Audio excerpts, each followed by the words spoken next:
নমস্কার। এই যে আমার ড্রাগন ফুল ফোটার 3 দিন পরের অবস্থা দেখুন, শুকিয়ে যাচ্ছে আস্তে আস্তে। আর বৃষ্টির জল পেয়ে পচন শুরু হয়ে গেছে, সেই জন্য যতটা পারা যায় এগুলোকে ফল থেকে আলাদা করতে হবে।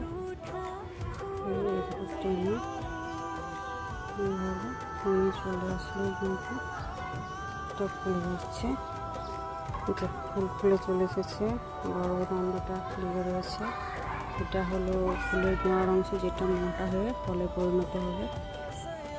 ফুলগুলো ফুলে দিয়ে যখন ফুলে দিয়েছি, সমস্ত ফুলই ফল থেকে আলাদা করে দেওয়া হয়েছে।